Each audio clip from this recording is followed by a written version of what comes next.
ሰላም ናይ ሎሚ ፊልምና ድማ ንሪኦ ብ2010 ዝተሰርሐ ሰርቺን ሃወርድ ዝተባህለ ፊልም እዩ። ላይክ ሳብስክራይብ እንዳገበርኩም ሓቢርኩምና ጽንሑ።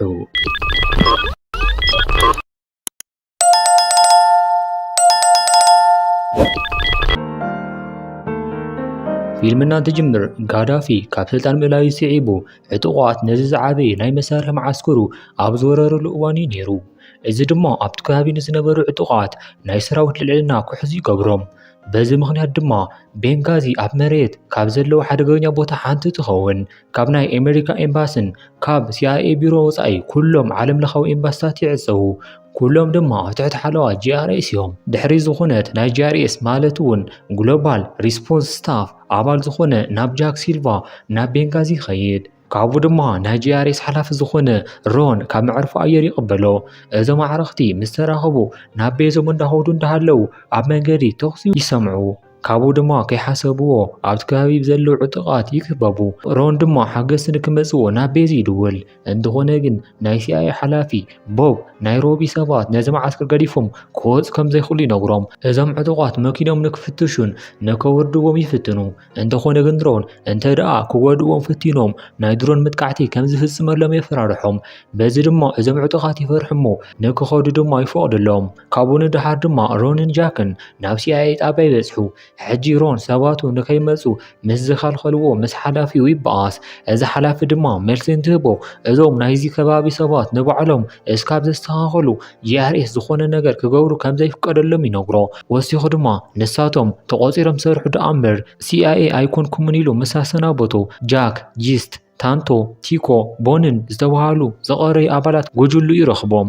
እዚኦም ሓደሽቲ ብፆት እንትኾኑ ነዚ ከባቢ ድማ እንዳጎብነየ እንዳሃለወ ኩሉ ግዜ መሳርሒ ንክሕዝ ይነግርዎ።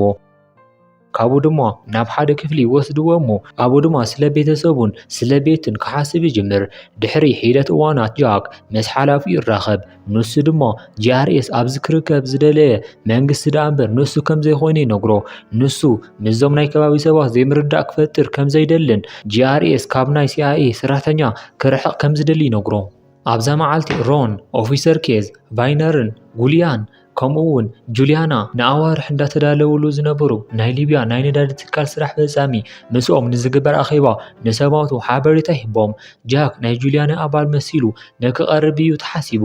እዚ ድማ ኣዝዩ ከቢድ እዩ፣ ምክንያቱ ጁልያና ተረዳዲት ኣይኮነትን። GRS ነዚ ኣኼባ ይከታተሎ። እዚ ኣኼባ ድማ ጽቡቕ እኳ እንዳኸደ ተነበረ GRS ይረኣዩ ከም ዘለዉ ይርድኡ። ሮን ድማ ካብኡ ወፂኡ ነዚ ኣኼባ ንምቁፅጻር ይግደድ። ጃክ መጠንቀቕታ እንትበጽሖ ጁልያናን ባይለርን ናብ መኪኖም የእትዎም። ናይ CIA ወኪላት ኣዝዮም ይሓርቁ። ካብኡ ድማ እንዳተኸተልዎም ምዃኖም እንትርድኡ ብመኪኖም ድማ ንኽቐትልዎም ይፍትኑ። ካብኡ ድማ ሮን ካብዞም ዝከታተልዎ ቅድሚ ምምላጡ መኪኑ ክቋፅራ ስለ ዘይከኣለ ኣብ ቀረብኡ ንዝነበረ ምስ ፎርክሊፍት የጋጭዋ። ድሕሪ ሒደት ሰዓታት ድማ ጃክ ንሰበይቱን ንደቁን ምሳ ዝራረበ ኣብ ትሪፕሊ ኣብ ዝርከብ ናይ GRS ኣዛዚ ካብ ግሌኒ ሄርቲ ናይ ኣኼባ ፃውዒት ይበጽሑ። ግሌኒ ናይ ኣሜሪካ ኣምባሳደር ናብ ሊብያ ክሪስቶፈር ብውሕድ ሓለዋ ሶኒ ኣብ ቤንጋዚ ዝርከብ ፍሉይ ናይ ተልእኾ ግቢ ንኽቕበልዎ ይእዘዙ። ኣምባሳደር እስካብ ዝመጽእ ድማ ንሳቶም ክጽበይዎ እዮም። ነዚ ሓበሬታ ምስ ተቐበሉ ድማ ናብ ዋና መእዘዝ ጣብያ ይኸዱ። ኣብኡ ድማ 14 ፌብሩዋሪ ዝተባህሉ ናይቲ ከባቢ ዕጡቓት ይርከቡ። ንዕኦም ምስ ሓለፉ ድማ ኣብቲ ግቢ ዝጽበይዎም ናይ GSS ወኪላት ንስኬትን ዲቪን ይረኽብዎም። ናይቲ ከባቢ ኩነታት ምስ ገምገሙ ድማ ናይ GRS ሰባት GSS እኹል መሳርሒ ከም ዘይብሎምን እቲ ከባቢ ድማ ተቓላዓይ ምዃኑ ብምርዳእ ደስ ኣይበሎምን። ዝኾነ ዕጡቕ መጥቃዕቲ እንተኸዊቱ በቐሊሉ ከጥቅዖም ከም ዝኽእል ይሓስቡ። ዝኾነ ኮይኑ ሮን ናይ GSS ወኪላት ዝኾነ ነገር ተተፈጠረ ናይ CIA ጣብያ ኣብ ሓደ ማይል ርሕቐት ከም ዘሎ ይነግሮ። ሓገዝ እንተደልዮም ክድውልሎም እዮም። ካብኡ ድማ ቀልጢፎም ክበጽሑ እዮም። ንጽቢሒቱ GRS ምስቲ ናይቲ ከባቢ ተርጓሚ ተራኺቦም ዝሓረቑ ናይቲ ከባቢ ዕጡቓት ብኢዶም ናይ ሰላም ምልክት እንዳረኣዩ ከረጋግዑ ይገብርዎም። ናይ ጽዕነት መኪና ንምክትታልን ቦትኦም ድማ ንምፍላጥ መሳርሒ ገዙ። ካብኡ ድማ ኣምባሳደር ስቲቭ ንውጅልኦም ይረኽብዎም።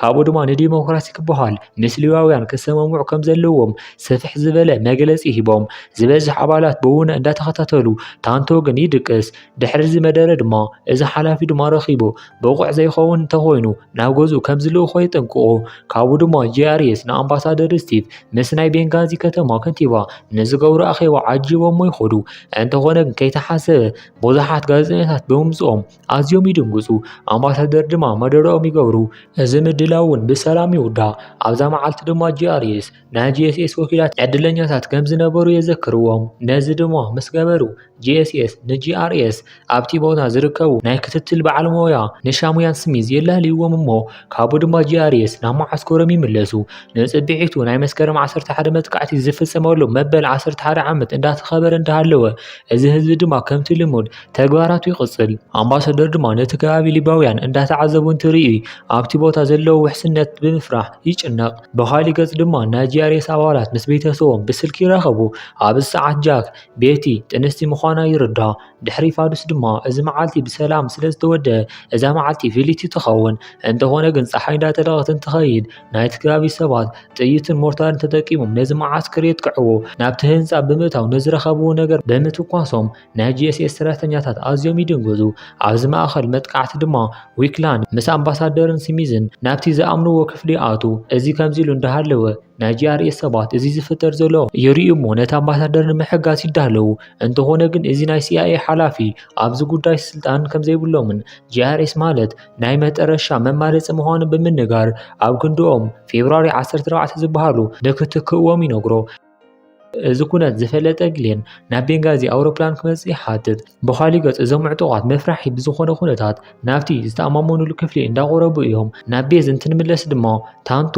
ምስ ፌብሩዋሪ 14 እንትዘራረብ ንክትርጉመሎም ንኣማልን እንተሓቶ ሓላፊ ከም ዝከልከሎ ይነግሮ ኣብታ ከተማ ጂስ እዚ መጥቃዕቲ ኣብ ዝፍጸመሉ እዋን ንጁልያና ካብ ካሊእ ኣኼባ ንኽትወጽእ ይገብራ እዚ ከምዚ ኢሉ እንዳሃለወ ኣምባሳደር እንዳተጠቕዑ ከም ዘለው ዜና ናብ ኣሜሪካ ዝበጽሐ እዞም ዕጡቓት ንኣምባሳደር ኣብ ዘጥቅዕዎን ጂአርኤስ ካብ ናይ ሲአይኤ ቤዝ ንክንቀሳቐሱ ኣብ ትፅቢት ኣብ ዘለውሉ ሰዓት እዩ ነይሩ ንኒ ኣምባሳደር ንዕኦም ኣብ ዝፅበይዎም ሰዓት ዊሎክ ስቲቭን ስሚዝን ኣብቲ ውሕስ ዝበልዎ ክላስ እንዳሃለው ነቲ ህንፃ ብሓዊ የቃፅልዎ ነቲ ሓዊ ምስ ረኣዩን ናይ ሓገዝ ኣውዒት ምስ በፅሖም ግን እዚ ናይ ሲአይኤ ሓላፊ ከይፈተወ ይሰማማዕ እሞ ጂአርኤስ ቀልጢፎም ናብቲ ህንፃ ይኸዱ እንተኾነ ግን እንዳኸዱ እንዳሃለው ኣብ መንገዶም ብካልኦት ዕጡቓት ደው ንክብሉ ይግደዱ ሮኒ ድማ ቅድሚ ምስኦም ምንግጋሩ ካልኦት ምዘም ዕጡቓት ዘይቃደው ዕጡቓት ሓይሊ ይመፁ ካብኡ ድማ ኣብ መንጎ ክልቲኦም ዓብይ ተኽሲ ይኽፈት እዚ ከምዚ ኢሉ እንዳሃለወ ጂስ ንጁልያና ሒዙ ናብ ቤዚ ይበፅሕ እዚ ናይ ሲአይኤ ሓላፊ ድማ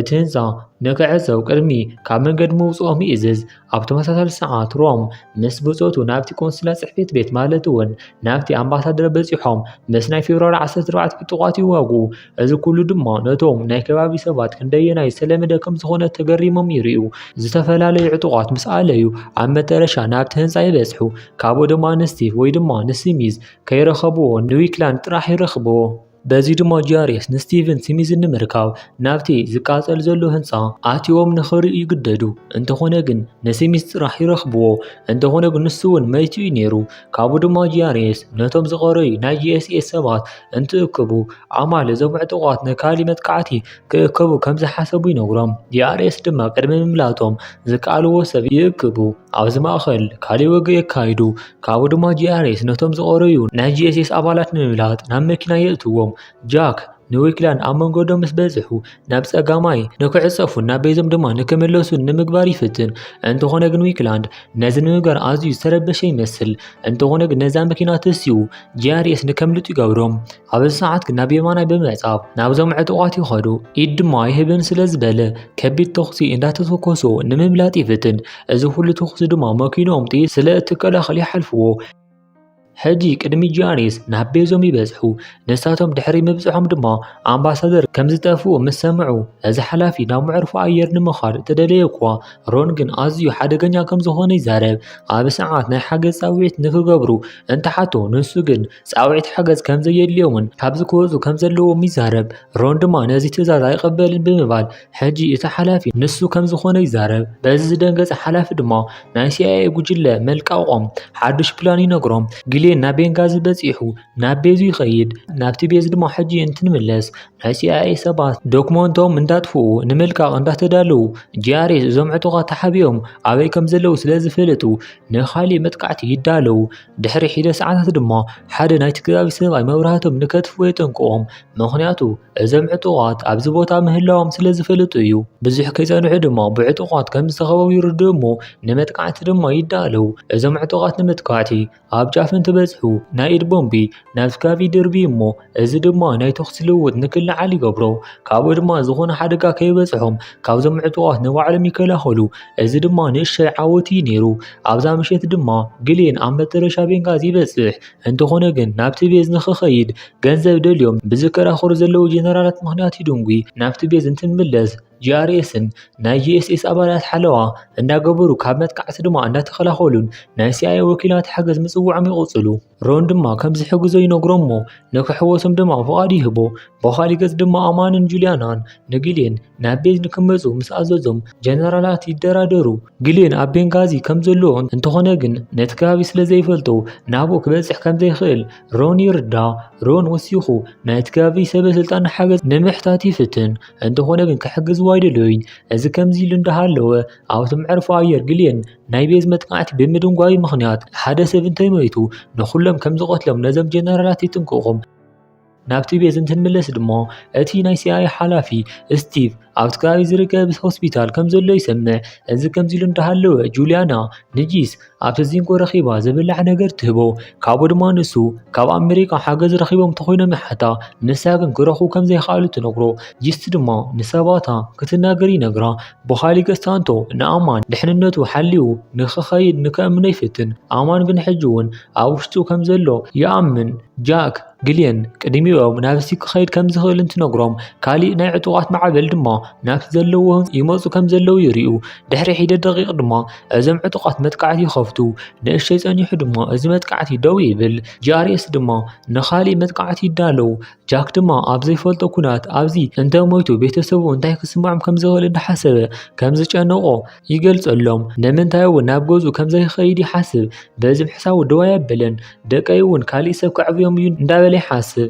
ሮን እንትመፅእ ድማ ጃክ ስለቲ ዝሓስቦ ዘሎ እንዳነገሩ እንዳሃለወ ኣብ ማእኸል ንንግልን እንዳመፅኦም ዝብል ዜና ይሰምዑ እሞ እቲ ዕላል ይገድፍዎ። ካብዚ ብተወሳኺ ስቲቭ ኣብ ሆስፒታል ምሟቱ እውን የረጋግፁ።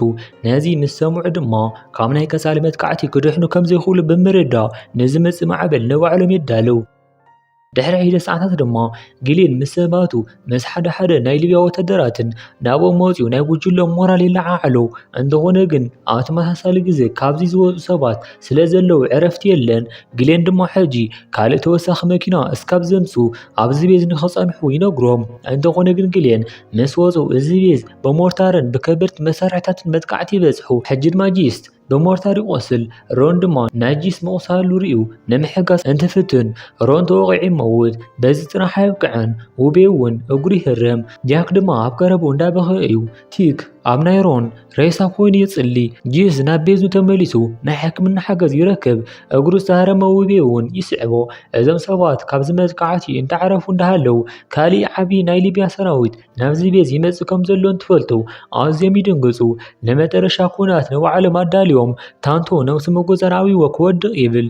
ታንቶ ሊብያውያን ናይ ሰላም ምልክት እንተሪኦ እዚኦም መሓዙት ምዃኖም ይፈልጥ። ካብ ዝረኸቦ ሓጎስ ድማ ናብ መሬት ይወድቕ። ካብኡ ድማ ብዙሕ ከይጸንሑ ጂአርኤስ ጂኤስኤስን CIA ነዚ ግቢ ገዲፎም ይወፁ። ደስ ዘይበሎ ሓላፊ ድማ ኣብዚ ንኽጸኒሕ ይፍትን። እንተኾነ ግን ንሱ ኣብ እንተጸኒሑ ብዙሓት ሰባት ንዕኡ ንከድሕንዎ ከም ዝመፁ ጃክ ስለ ዝፈልጥ ንኽነቓቃሕ ይገብሮ እሞ ንሱ ድማ ተሰማሚዑ ነዚ ህንፃ ገዲፍዎ ይወፅእ። ታንቶ ነቲ በሪ ዓዝዮ ኣማን ድማ ምስኦም ንኽኸይድ ይዕድሞ። እንተኾነ ግን ኣማን ኣይኸይድን ኢሉ ብደቂ ሃገሩ ብዝተፈጠረ ፀገም ይቕሬታ ይሓቶም። ካብኡ ድማ ኣሜሪካውያን እንትወፁ ሊብያውያን ኣትዮም ነቶም ዝመቱ ኣስከሬናት የልዕልዎም። ኣብ ዝቕፅል ምሪትና ድማ ተፈናቐልቲ ብዝጓዓዝ ኣውሮፕላን ናብኡ ይበፅሑ።